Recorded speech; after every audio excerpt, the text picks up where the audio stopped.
everyone. Today we'll be covering section 21, which is the ailerons. I'll be going over things like drilling through the steel counterbalance, working in some tight and tricky spaces, and a couple of things that came up for us while we did this section, so stick around.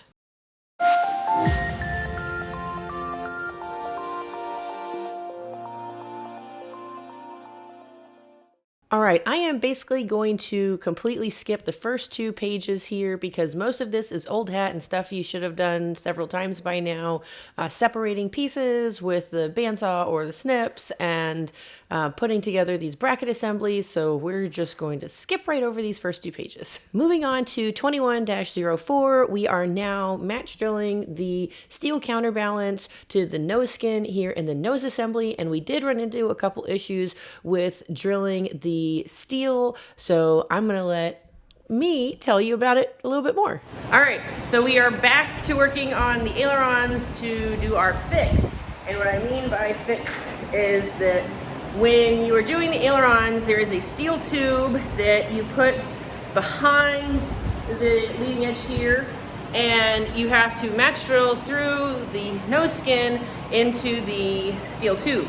And drilling through steel is very different than drilling through the aluminum. And long story short, I guess the best way to describe it is just the drill needs to be going at a low speed and just put like some slow constant pressure on it, because otherwise if you try to come at it too fast and it overheats, you're not going to drill through it. You're going to end up ruining your bit. And what happened, because we didn't realize that, we're just trying to drill it like we normally drill the aluminum, is that if you can look here, hopefully you can see that the hole there is a little bit big. Let me see if I can find a better way to show you. So if you can see here with my shirt there, see how that's not totally round? That is a little bit oblong because the drill bit drifted while we were trying to drill it. And so it's okay, we have the new skin, and the other good thing that we talked about with Vans there is that we can use the steel. We didn't have to get a new steel rod, and so all we do is sort of rotate it so that we can't use the original holes because it didn't like quite line upright. And I think because since the one drifted, the one hole was off already, because the hole on that nose skin drifted down, so the hole that ended up going through the steel was lower. So if we went to try and just use the exact same holes, we'd end up with the same thing on the new skin where we have a hole that's lower than it should be. So this already has all the holes in it from before, so all you do from talking to them is that we're just going to rotate it to make sure that all of the new holes are getting drilled where there aren't existing holes, and then we can just use that. So that's the plan right now, to get this set up, to get it with the new skin. And oh yeah, Tyler's over here showing me bow lube was the other suggestion too, to make sure. That's a really great one, to use the bow lube. And I think we did end up getting different drill bits. What was it about the drill bits that was, they were just extra hard ones, but these I think we just got at Home Depot, right? Yeah, they were like $6 each. Each bit? Yeah, so they were pricey, but they're supposed to be, I guess, a little bit more, yeah, rugged, durable for going against the really hard steel. So, yeah, not so cheap, but you know, better to buy a $6 drill bit than have to keep getting the new skins and everything. Because with this shape for this skin, because of the size and everything, it costs a lot more to ship the new part here than it costs for the new part. So, oh, here we go. Tyler's got the drill bit. So this is the one we got here from Home Depot. Yeah, so for hard metal. We have 30 and 40. Yeah, we got the, yeah, exactly. We have for the number 40 and then, well, it's a 3/32 and a 1/8. But so those are the ones we got that did end up working, but we decided to go redo it. So we've got new skin here to work with.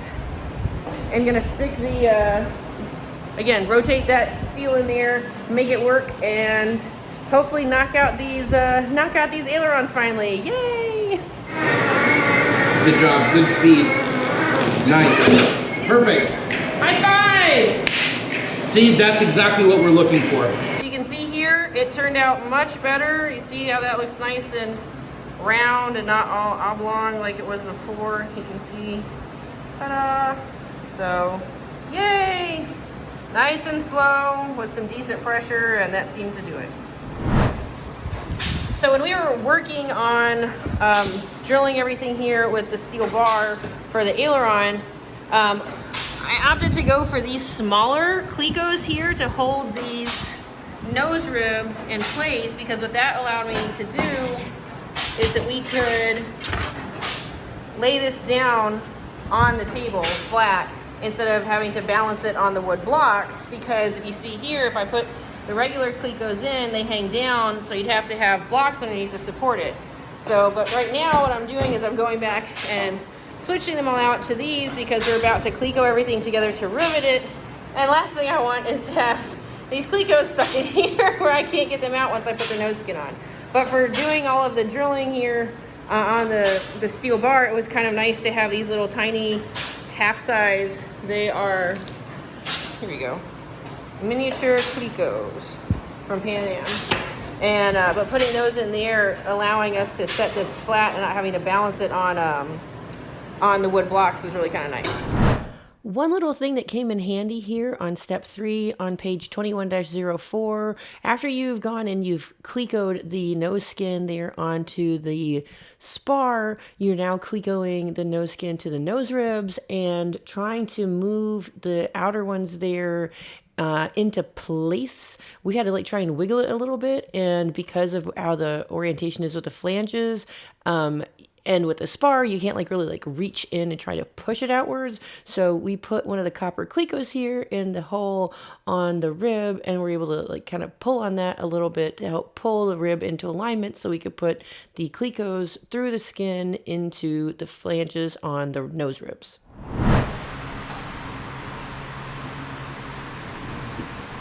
Here we go.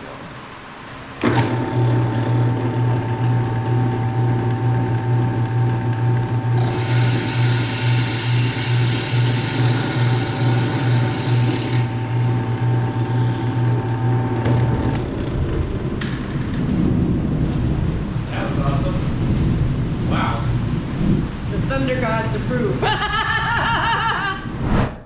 After doing the drilling there to enlarge the holes in step 2 of 21-05, you're now going to attach the counterbalance using the hardware called out in figure 1, which are these little screws and nuts.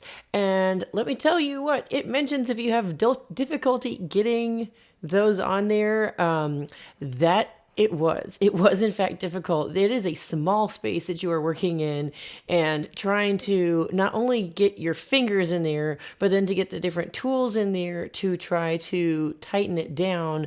Yeah, it was a bit tricky. So one thing I found was to first remove the rear spar when we were getting the hardware attached initially, just because it made it a little bit more, there was a little bit more play to kind of help get my hands and like the screwdriver and everything in there initially to like just get it connected. The other thing was that with the 2 different screws there, I found that I really kind of needed to tighten down one of them first before then trying to put the nut on the other one, so that the 2 nuts like didn't clash, trying to attach them both, basically like tighten one down so that then I had the space to go in there with the little wrench I had found in our toolbox to help tighten down the second one. And I wish I could tell you what, like some special tool or whatever that we used to finally get in there. I found this random little pair of wrenches that we had from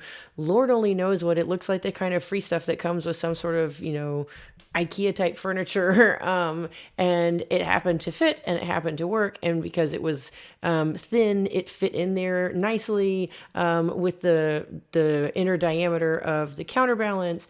And yeah, finally was able to go and get those tightened in there, and then get the spar on and do the final tightening. But yeah, it is a bit tricky to get in there and tighten that hardware.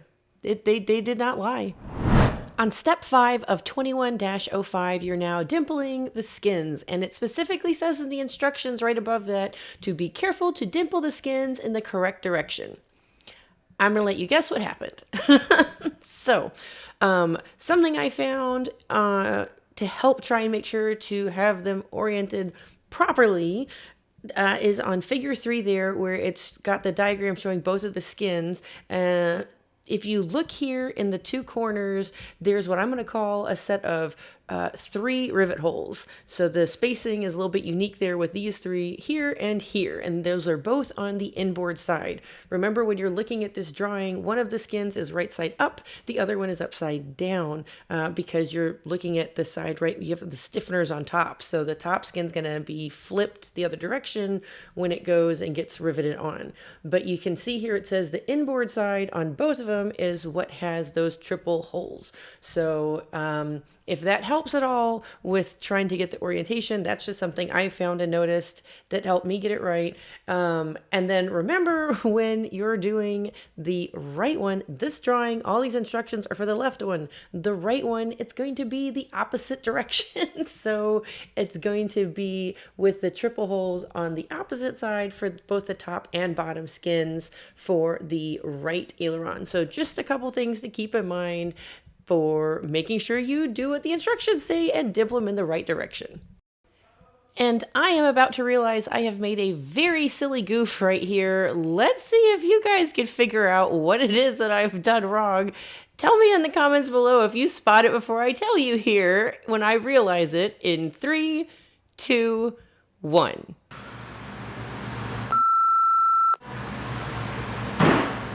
What happened? What did I just do? I have no idea. Did you rivet it without the thing? Yes! Okay, we're not that Oh my gosh! This is another one of those days. What a D. I got to the last one and I was like, that looks crap. And then I was like, wait a minute, there's nothing underneath this. And I was like, oh.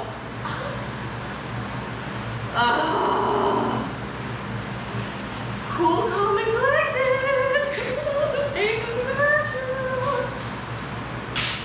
Don't do what I just did. That was so stupid. I'll drill it out later. Let's just rivet the rest of these. Yeah, so don't do that.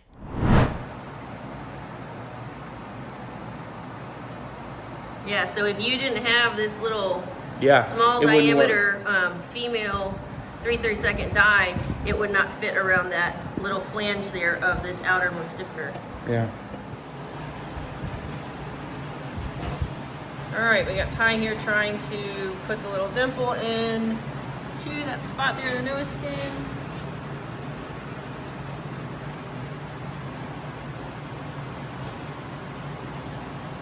Ta-da, that worked. Nice. Easy way to sneak in there. Yay for the DRDT2. One person. Okay, riveting the aileron nose skins, and something to keep in mind is, I don't know if you notice here, but there's 42633s and 42633.5s.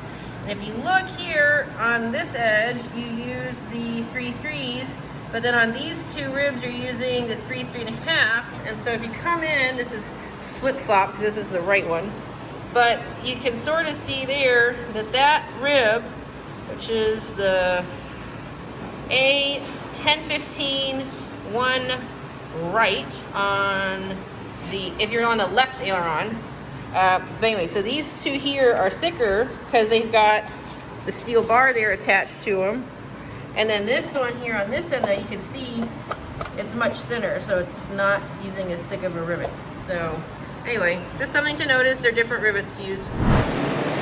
Okay, so I'm drilling one and then I'm gonna rivet it because I'd like to try to make sure that this holds it. And since I'm not sure what kind of a cleco I would have to put in after upsizing that to a 33 or 34, I'm just gonna drill one, rivet, drill, rivet, just to help make sure everything is held nice and flush. So I think I need to pull this. Let's not have an accident with the drill, shall we?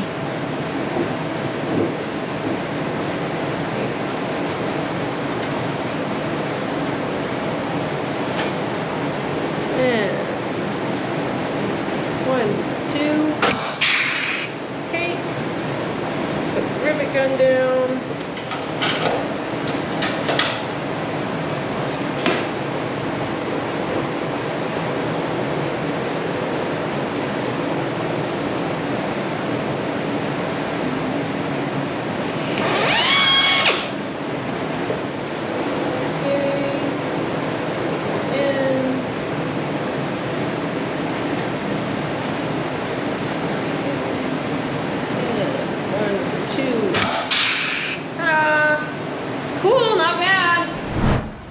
Okay, so when you're trying to slide the top skin here of the aileron underneath this nose skin, one thing to keep in mind is right down here, this is the inboard, I don't remember, let me see. Is this the inboard or outboard? Where am I at?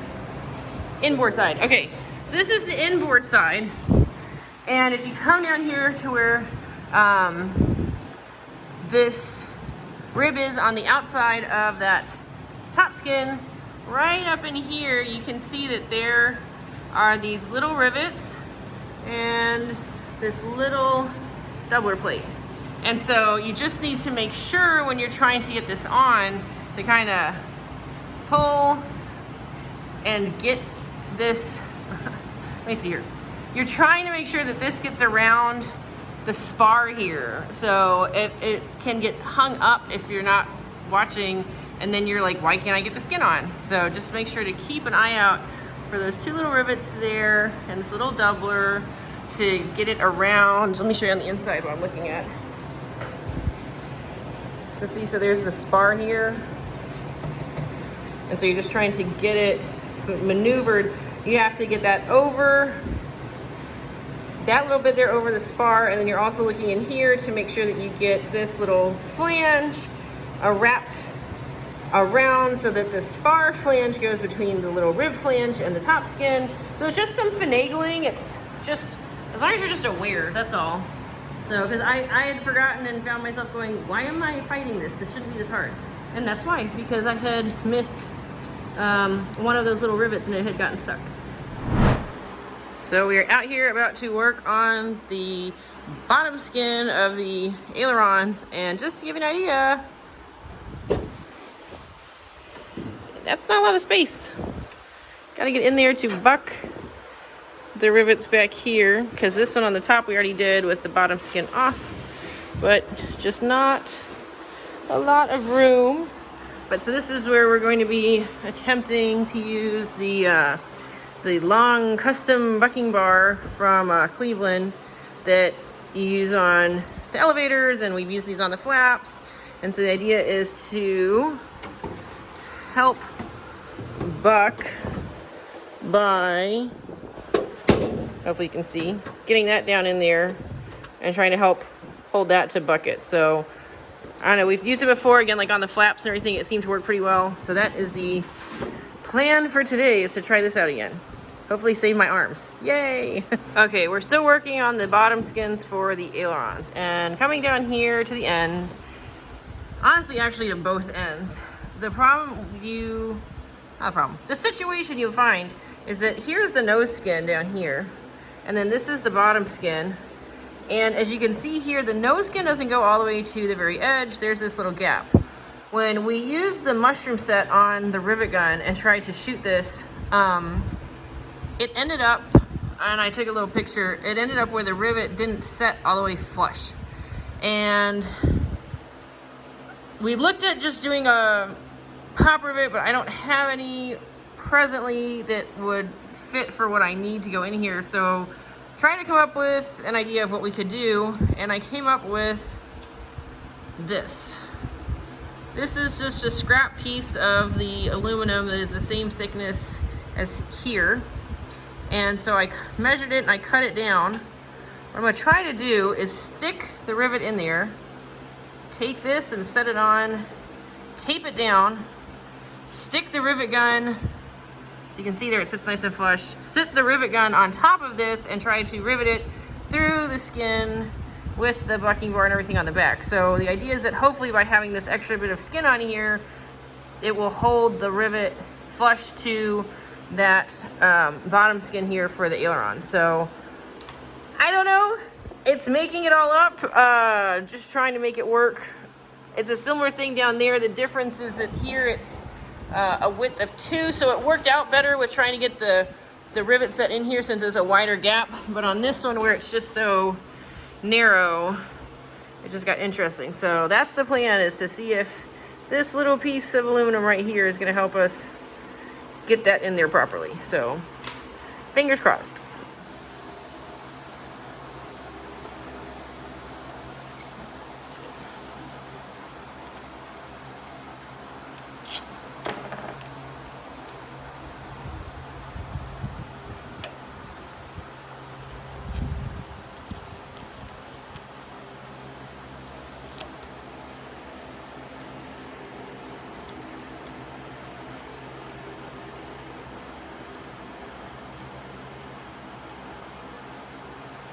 All right, pull it off. Let's see.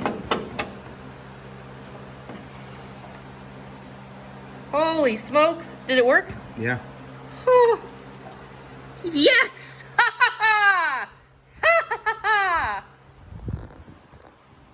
Victory is mine. I'm just saying.